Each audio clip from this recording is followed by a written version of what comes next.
Mi abuela temblaba cada vez que veía un programa de eso. Me decía, oye, no le hables así al gobernador porque se- te van a hacer daño, te van a matar. Siempre he visto el liderazgo como una oportunidad de servir. Porque antes hablábamos de los narcotraficantes y no te pasaba nada. Cuando diriges una organización, lo más importante es las decisiones que tomas. Son un parto. Siempre la reflexión es muy importante para que te dé una ruta distinta.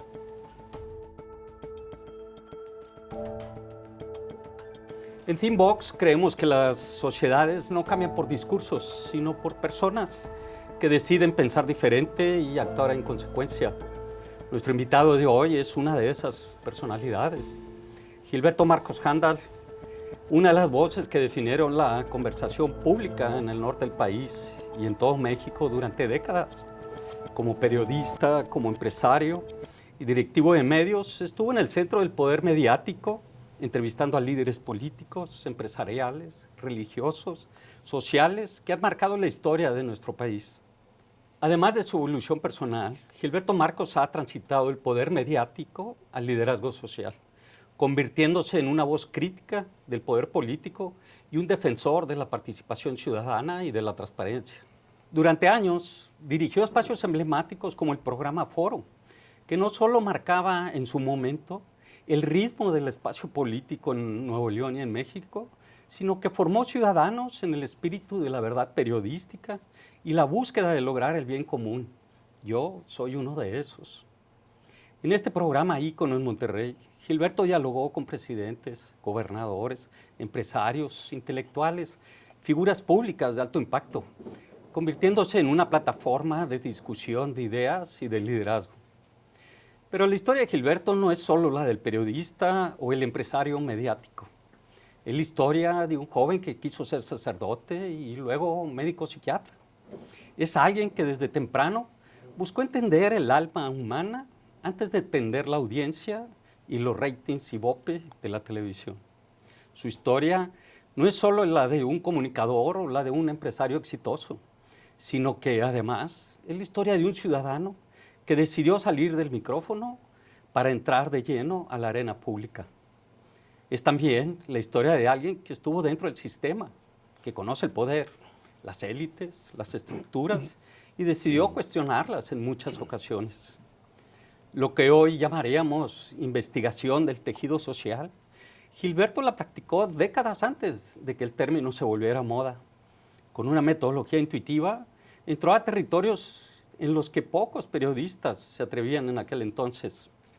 Sus entrevistas en el penal del Estado y en los barrios más difíciles de la ciudad buscaban comprender las raíces humanas del crimen, la drogadicción o la exclusión, y plantear soluciones desde la comunidad, no solo desde el castigo institucional.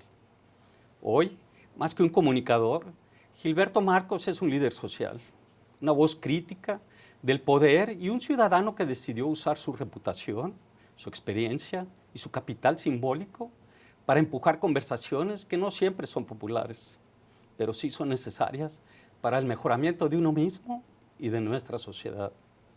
Lo que esperamos tener en esta entrevista no es una conversación sobre televisión solamente, es una conversación sobre conciencia, sobre liderazgo, sobre el precio de decir la verdad, sobre el costo personal de tener una voz propia y sobre lo que significa ser ciudadano en una sociedad que cambia más rápido que sus instituciones.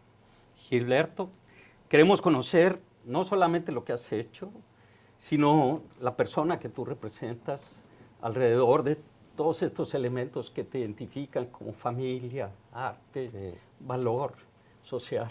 Muchas gracias por recibirme. No, hombre, gracias, Roberto. Muchas gracias por venir a platicar. Déjame contarte por qué es importante el poder estar aquí contigo. En Thinkbox hablamos mucho con empresarios sobre el liderazgo y pocas veces vemos el tránsito de empresa a sociedad. Tú has estado en ambos mundos. Dirigiste una organización mediática Diriges actualmente un fuerte grupo empresarial. Y en tu trayecto tomaste decisiones personales, profesionales, de negocio, gestionaste equipos y reputaciones, tanto tuyas como de las personas que entrevistabas. En todo este sentido, ¿cómo puedes definirte tú y el liderazgo que representas con todo este gran bagaje que Sí. acumulaste? Pues mira, yo siempre he visto el liderazgo como una oportunidad de servir. Y, y yo creo que el servicio es lo que más me ha llenado de satisfacciones, tanto en mi vida profesional como en la vida comunitaria. Entonces, yo estoy encantado con la idea de que haya tenido la oportunidad de lograr algún tipo de liderazgo que me dieron los medios de comunicación, bueno, la opinión pública, porque estuve en los medios de comunicación, y luego pues seguir utilizando ese liderazgo, esa posibilidad de liderar a otras personas para lograr una visión. Porque el liderazgo, la función principal del liderazgo radica en que tú tienes que tener una visión. De acuerdo. Entonces, no solo la tiene el que liderea un proyecto, una comuna, sino también el que con su liderazgo hace que, como función del propio liderazgo, se eleven las aspiraciones de las personas para que luego se traduzcan esas aspiraciones, esas visiones en una realidad. De acuerdo. Platicamos hace ratitos en preparación para la entrevista que sabemos que la historia no es admirar el producto final, sino saber cómo se llega a él. Por ello, quisiéramos ir un poquito más allá de tu persona y conocer esa hoja de ruta que, claro, como profesionista, preguntarte si algún momento en tus inicios pensabas transitar al lado social, como terminaste haciéndolo, Sí. o fue siempre la línea. Pues desde mi vocación original, yo creo que esa ha sido siempre la línea.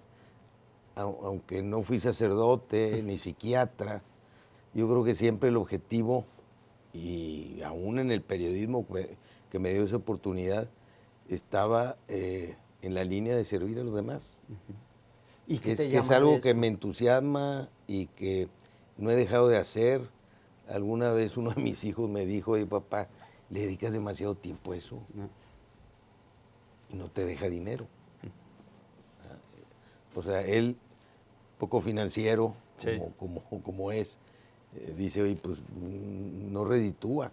Pero es que le digo, no tiene que redituar en pesos y centavos. Siempre reditúa en una satisfacción de haber podido ayudar a otra gente, ayudar a la comunidad. Es más, no es solo por el bien de otros, sino por el bien de la sociedad, que a final de cuentas va a ser el bien de ustedes. Y en ese trayecto, lo sabemos, está lleno de grandes De obstáculos y de retos, sí. y frustraciones. También, claro. ¿Cómo enfrentas eso? ¿Cómo trabajas todo ese proceso? Pues mira, las frustraciones que tuve fueron siempre de corto plazo, porque yo trato de ver esos momentos difíciles como una oportunidad para crecer. Entonces, pues si no lo tomas como una lección para salir adelante, para brincar el obstáculo y lograr otras metas, entonces pues te vas a quedar ahí estancado, como muchos se pudieron haber quedado. Yo, ¿mande? ¿Crees que se pueden evitar? Bueno, siempre puedes evitar algunos obstáculos, algunas frustraciones, cuando le metes una claridad a esa visión que tienes y reflexión. Siempre la reflexión es muy importante para que te dé una ruta distinta al objetivo que quieres lograr. O sea, es como el trazas- Waze o como el Google Maps, ¿verdad? te dice, oye, te vas por acá o te vas por acá, pero por acá las alternativas. te vas a tardar más o te vas a venir tropezando con esto, el otro, mejor vete por acá. Y esa es la reflexión, a final de cuentas, también en el ser humano. Tú tomas la decisión. Claro. Bueno, pues en el caso de los liderazgos, cuando diriges una organización, lo más importante es las decisiones que tomas. Ya. Son un parto, así lo veía siempre yo. O sea, estar tomando decisiones constantemente. ¿En qué sentido serían? Pues porque son difíciles a veces dolorosas, ¿verdad? Y dolorosas. Sí. Y tienes que ver que en esa decisión que estás tomando se afecte o se beneficie a la mayor cantidad de gente posible o no se afecte a la mayor cantidad de gente, ¿verdad? ¿Tienes algún proceso para llegar a tomar una decisión? ¿Revisar alternativas? Pues sí, siempre es revisar otras alternativas. De acuerdo. Pero sí, yo creo que es fundamental para todo aquel que liderea un proyecto, sea empresarial, humano, lo que fuera, o en la comunidad. ¿O personal? O inclusive. personal también, ¿verdad? Okay. Tienes que siempre evaluar las alternativas. Y ese es el punto de reflexión al que me refería, ¿verdad? De acuerdo. Siempre tienes que estar reflexionando y siempre también aprendiendo de otros, porque cuando no hayas el camino, pues hay que pedir consejo, ¿verdad? Okay. ¿Y es hablar a algún conocido o leer a algún referente? Cualquiera de esas, Okay. cualquiera de esas. Hoy a lo mejor te dirían, pues, consulta en internet, ¿verdad? Ajá. Aunque no siempre lo que viene en el internet es lo más correcto. Sí. Pero sí estar escuchando como cuando estábamos al aire en televisión, ¿verdad? Oye, estás escuchando mi punto de vista, pero hay otros puntos de vista. Opinión pública, analiza y toma tu mejor camino. Porque uno de los enfoques que traíamos siempre en el periodismo televisivo era, a ver, opinión pública despierta, analiza, toma decisiones en base a lo que estás escuchando, ¿verdad? Sí. No se trataba de imponer una opinión. El saldo en ese sentido sí siempre fue muy bueno.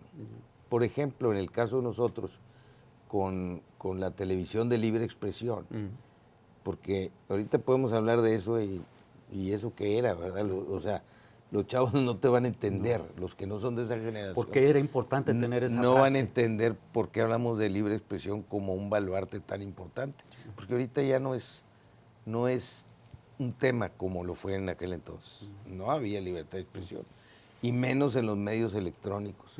En los impresos tampoco, porque pues entre el control que ejercía el Estado a través de la venta del papel, o sea, Pisa. El gobierno mexicano, exactamente, el gobierno mexicano vendía el papel a los periódicos.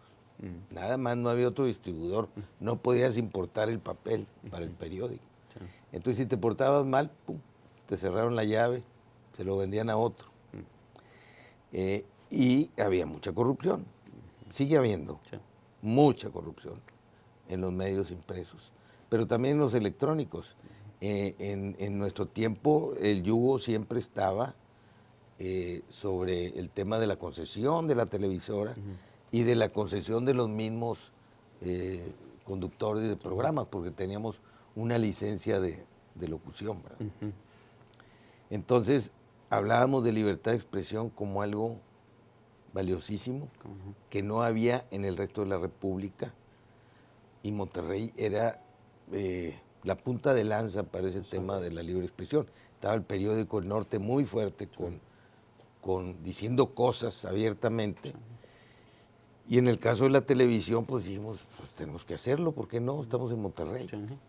Y entonces era despertar a la opinión pública. Yo he dicho en muchas ocasiones que al principio que entrevistaba a la gente en la calle, como reportero, le daba miedo hablar en contra del gobierno. Te lo decían en privado, pero en público no lo querían decir. Porque el temor de que fueran a ser castigados, ¿verdad? por el poder. Y entonces ahí es donde estuvo esa visión. Ya. Hoy tenemos que abrirle la mente a la opinión pública, pero además ayudarlos a que esa aspiración genuina de expresarse libremente se dé, y esta es la oportunidad de hacerlo a través de este medio. Sí. Y así lo empezamos a hacer, con muchos obstáculos, porque pues, no era la costumbre y tampoco era la intención de los dueños de los medios, porque, te digo, tenían puede haber represalias. la guillotina encima con la concesión. Sí. Recuerdo dos cosas, si me permites, Gilberto. En casa de mis padres se juntaba un grupo de amigos, mi padre médico,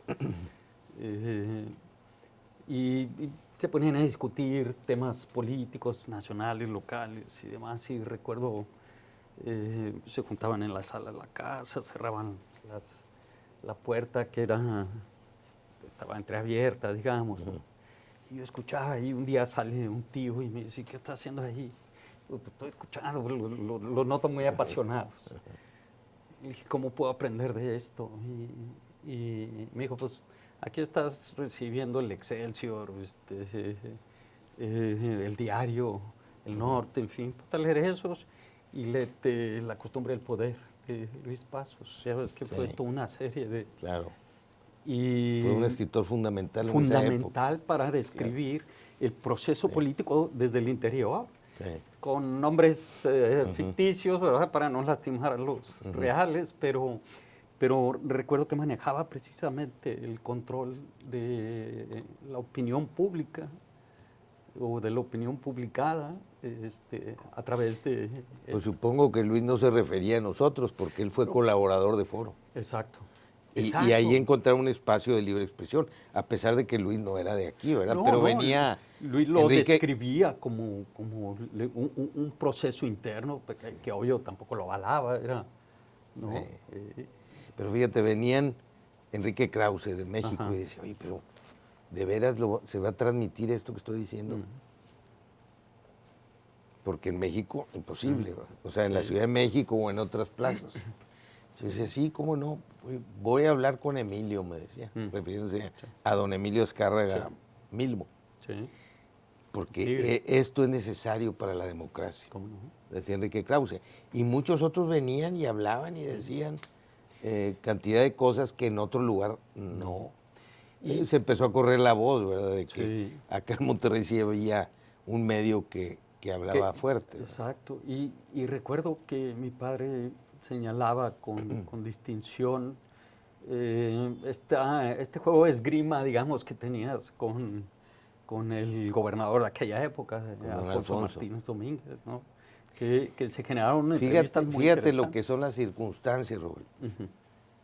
Y yo me he preguntado, ¿qué hubiera pasado si Foro no empieza? De hecho, ¿qué hubiera pasado si yo no empiezo como periodista de televisión en tiempos de Martínez Domínguez? Porque yo empecé justamente cuando él era candidato a la gubernatura. Cubrimos elecciones diciendo cosas que no se decían en aquella época, es más, que no querían transmitir, y yo me peleaba ahí adentro para decirles, oye, es que ¿por qué no vamos a hablar del robo de urnas?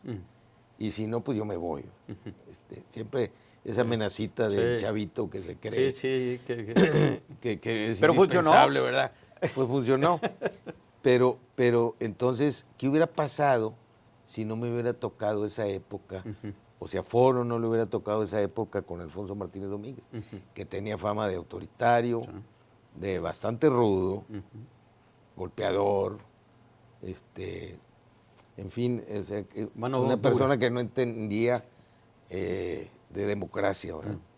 Porque alguna vez hasta discutíamos de eso y en privado y me decía, oye, es que el pueblo no está preparado para la democracia. ¿Usted qué se cree de esas cosas? Entonces, ¿qué hubiera pasado si no? Entonces la circunstancia nos ayudó y era estarlo confrontando siempre, teniendo muchos problemas con él, hasta que pasados los años, como que de repente le cayó el 20 o escuchó algún consejo por ahí, oye, pues deja que te cuestione, porque esos cuestionamientos te legitiman y responde, ¿verdad? Ujú. Y claro, respondía cosas que a veces no le Ujú. creías a don Alfonso. Sí, ¿verdad? sí, sí. Oiga, llegan los constructores con las maletotas llenas de Ah, billetes allá a Palacio, ah, le decía yo. sí. Y me decía, no, amigo Marco, yo nunca he robado. Bueno, plátano en el mercado porque nos moríamos de hambre cuando estaba chico, No. cuando estaba pequeño, cuando era niño. Desviaba Pues, ¿qué le vas a completamente. decir? Digo, yo no había visto a los constructores llevar Ujú. las maletas de billetes. Acuérdate que Grilla todas pasillo. las construcciones en el Estado se manejaban, o sea, desarrollo urbano, no solo obras públicas, desarrollo urbano, lo manejaba el Estado, no los municipios. Los municipios no daban los permisos No. de nada. No, Entonces, pues está muy centralizado. los billetotes que se sabía que Ujú. llegaban ahí, pero no me costaba Ya. tampoco. Y de ahí se fueron dando todos estos intercambios, ¿no? Que Sí, y entonces marcaron. llamaba la atención, Ujú, yo creo que la gente mayor, como tu padre, ujú. decía, pues, oye, este chavito, porque empecé Sí. jovencito en foro o en la televisión, pero Ujú, pues este chavito retando y cuestionando, enfrentándose al... ujú. Mi abuela temblaba cada vez que veía un programa de eso, me decía, oye, no le hables así al gobernador, porque te van a hacer daño, te van a matar. Bueno, don Mario Quintanilla alguna vez me llegó a decir, lo van a matar, entienda. Pero pues chavo, soltero y con ilusiones y con aspiraciones de realmente abrir el espectro para que Ya. se puedan decir las cosas libremente. ¿Qué ha cambiado de eso? Además de la Ingenuamente, edad. ingenuamente creyente en la democracia. Ajá. Ya ves cómo estamos ahora Sí. con tanta democracia. Sigues teniendo esas mismas aspiraciones, Sí, convicciones. yo nunca he dejado de hablar, decir lo que pienso. Y a pesar de que ya cuando tienes esposa, hijos y demás, te vas midiendo un poquito más, pero a veces no me mido y sí sabes que las consecuencias pueden ser peores que antes. ¿verdad? Sí. Porque antes hablábamos de los narcotraficantes y no te pasaba nada. Ahorita, pues nada más no de nombres, ¿verdad? Exacto. Porque corres el riesgo, pero no solo tú, tu familia. Sí. Y ahí es donde tienes también que ser un poco más prudente. Pero Sí. nunca he dejado de hablar lo que pienso y defender ciertas cosas en las que creo. Sí. Muchos dicen que este activismo social no tiene nada que hacer frente al poder económico y que no se puede lograr realmente un cambio. Pues frente al poder económico y frente al poder político. Porque antes, aún en tiempos de Martínez Domínguez, en los medios decías algo y, o sea, realmente reaccionaban. Sí. Mucha gente me dice que la coyotera, a mí a veces me da pena hablar del tema porque pues, son reportajes técnicamente muy pobres, porque no tenemos ni recursos, no había equipos suficientes, ni la tecnología que hay ahora. Y Lo ves a la distancia y dices, qué pena, porque pudimos haber hecho algo infinitamente mejor. Sin embargo, en su momento funcionó, la gente abrió los ojos y dijo, ah, caray, esto está aquí. Pero la intención detrás también era, oye, gobierno, pues préstales atención, ponles drenaje sanitario, drenaje pluvial, pavimenten las calles, ayuda a que esta gente cambie el entorno, pues con un poco de empuje de la función pública del gobierno, del Estado. Sin duda. Y así fue, Martínez Domínguez emitió su opinión y le metió mano ahí al tema. Digo, no Digamos quedó. que existía y existía en esa frontera de la ciudad, ¿no? Sociedad no reconocida ampliamente y fue a partir de ese reportaje, falto de habilidad técnica tal vez, pero en su momento funcionó, ¿verdad? Sí, claro. Y la gente abrió los ojos y yo creo que pues esa era la intención del programa, de ese tipo de programas, ¿verdad? De foro. De acuerdo. Al principio nos... Y ahora Dime. estábamos hablando de los tiempos actuales. Sí. No, ahora le señalas cosas al gobierno, los gobiernos ya no son responden. muy socarrones. Ujú, Es que antes se entendían a periodicazos ujú, y a televisazos o lo que, sí, como le quieras llamar. Pero no, ahora ni con eso. ya. O sea, no, haz de cuenta como que ya le encontraron el lado a la opinión pública, a los liderazgos sociales. Ujú. Y dice, no pasa nada. La nota se va a ir muriendo en unos días y se acabó. La gente Aguantamos. olvida muy rápido. Ese es el problema que tenemos hoy en día. Y el poder económico, pues sí, pues siempre está buscando más poder económico. Y entonces, no importa cómo viva o se desviva o muera la sociedad, no pasa nada. En otros tiempos, aún los liderazgos empresariales estaban encima del poder político. ¿Cómo defienden ahora a la gente pasando tanto, o sea, va en contra de sus propias empresas? La gente pasando tantas horas en el transporte. O sea, yo conozco gente relacionada con mis negocios que me levanto a las 4:30 de la mañana. ¿Cómo? Llego a mi casa a las 11 de la noche. ¿Pero cómo?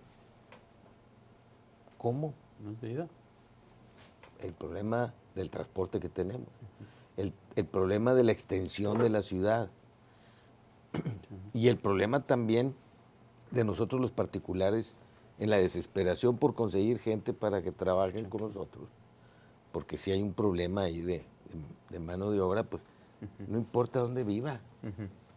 Tú vente a trabajar y él tampoco porque necesita el dinero. Exacto. Pues sí, pero a la hora de la hora es una tragedia en la vida.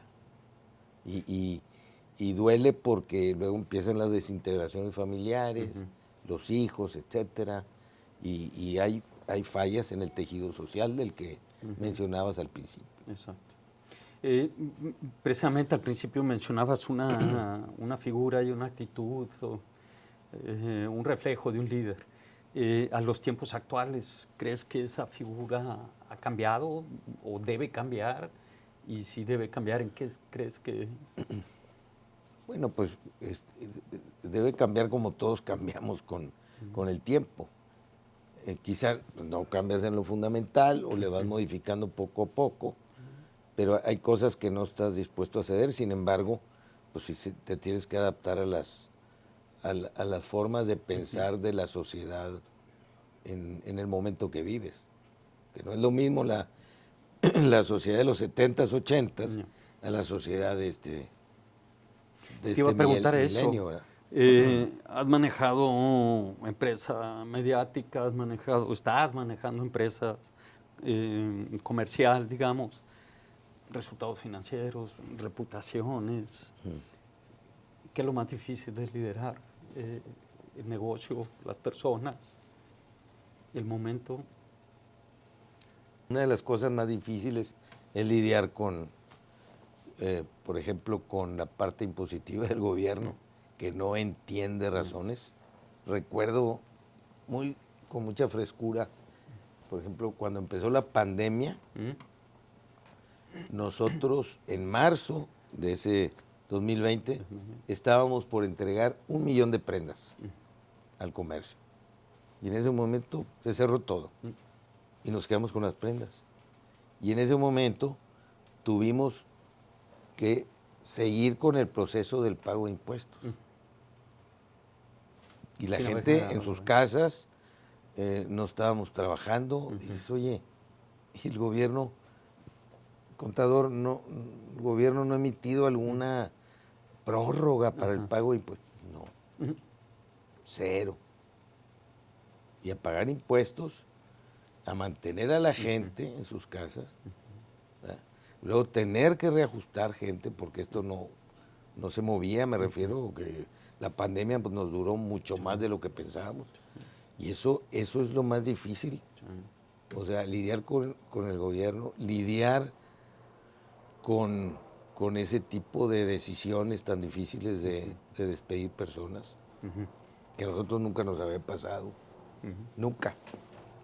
En los más de 80 años nunca nos había pasado. Me refiero al negocio que tenemos actualmente.